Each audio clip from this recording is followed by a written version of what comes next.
I've been coming to the Philippines for years. My wife is Filipino. Her family is here. This is my life now, not a vacation. And I'll be honest with you. There's something that's been sitting in my chest for a long time that I haven't said out loud on camera. Because I love this country. I love the people in it. But love doesn't mean you look away. The Philippines should not be this poor. And I mean that in the most specific, uncomfortable way possible. Vietnam was poorer than the Philippines in 1990. Today, Vietnam's poverty rate is under 10%. China lifted 800 million people out of poverty in the same window. Bangladesh built an export economy from almost nothing. Every comparable country in this region moved fast. The Philippines had the same decades, the same opportunities, in many ways better starting conditions, English-speaking population, strategic location, a young workforce. And yet, the poverty numbers barely move. I'm not saying this as an outsider criticizing a culture I don't understand.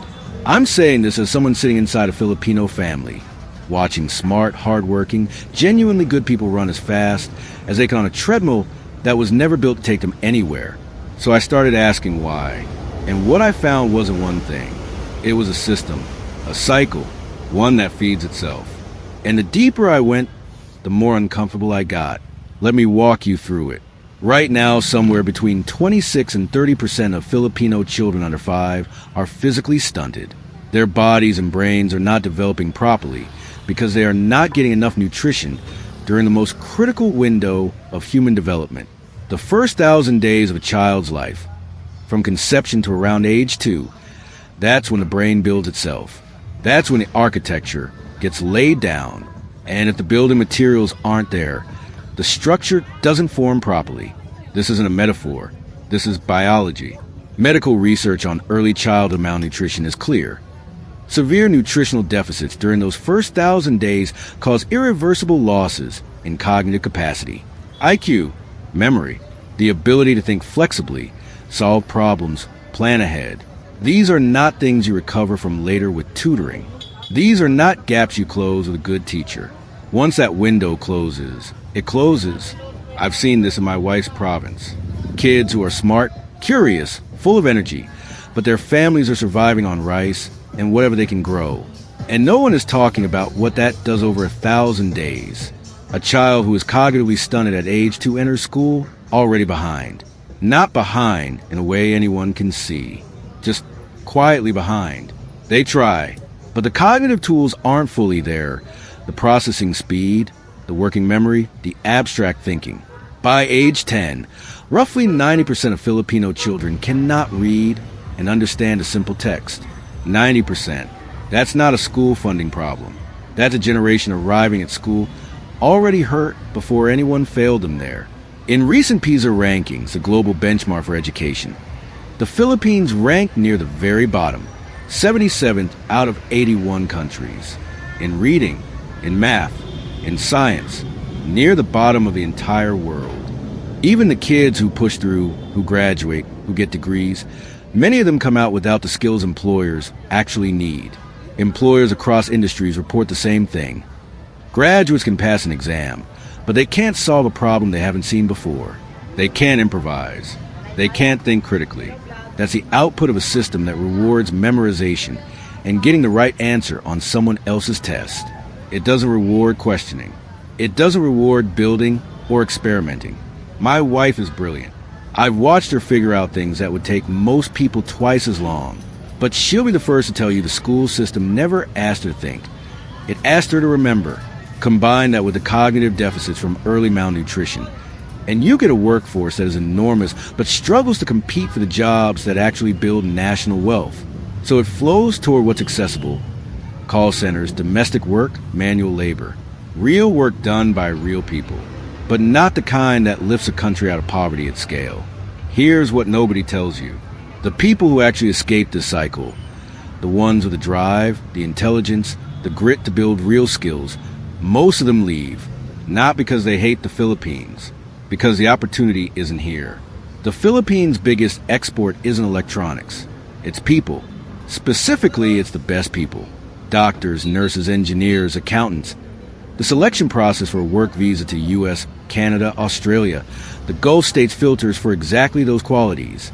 And what gets exported is disproportionately the cognitive elite, the people who, if they stayed, will be building businesses, training the next generation, staffing the institutions that make a country function.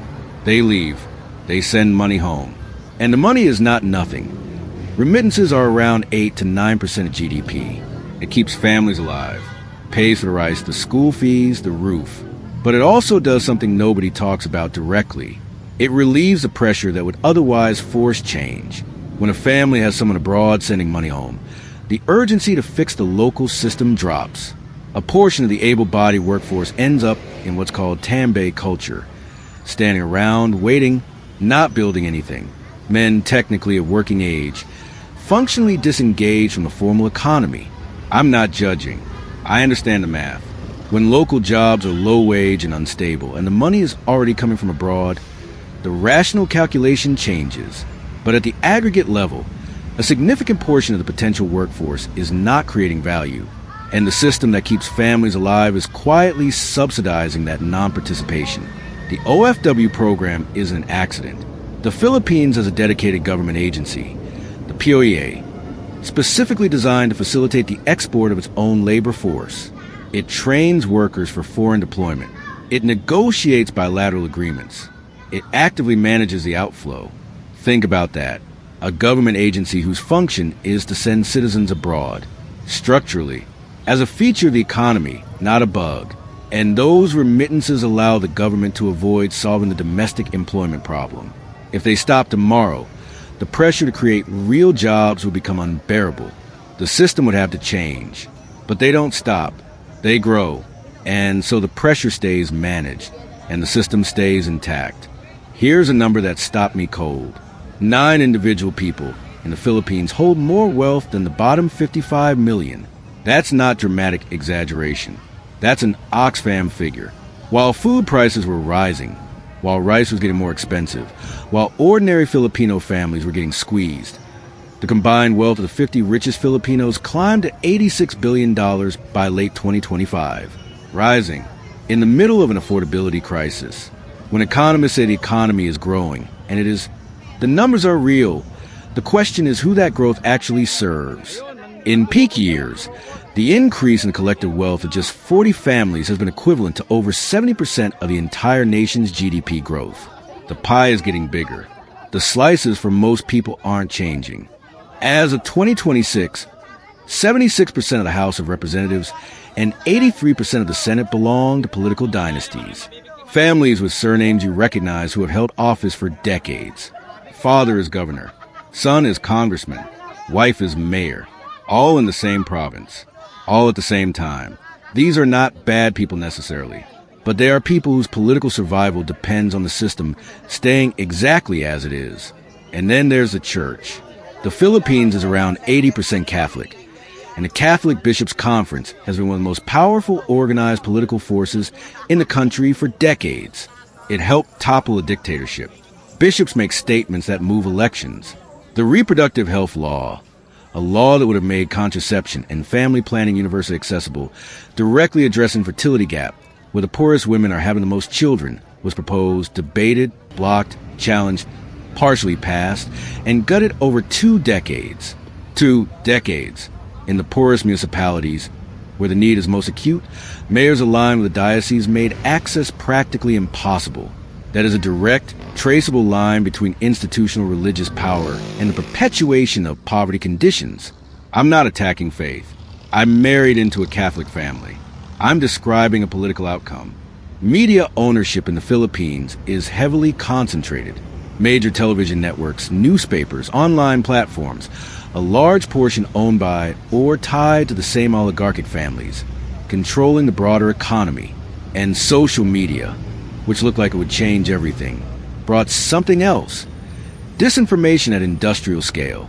The Philippines is one of the most significant global case studies in coordinated inauthentic behavior online.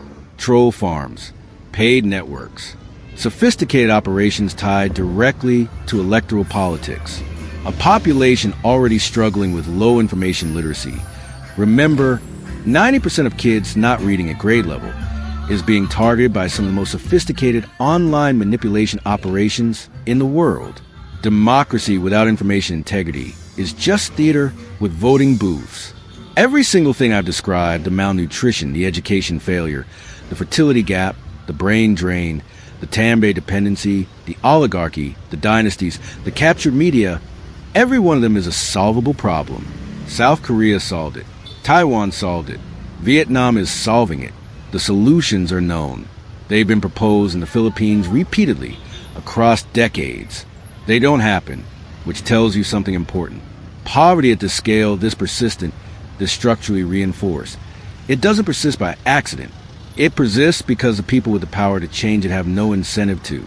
The cheap labor, the political passivity of a population too exhausted to organize, the dependence on patrons, because there's no functioning institution to turn to. These aren't side effects. They're features. I want to be clear, this is not about Filipino people. The people I've met here, my wife's family, her neighbor, her friends, are some of the most resilient, resourceful, genuinely warm humans I've encountered anywhere.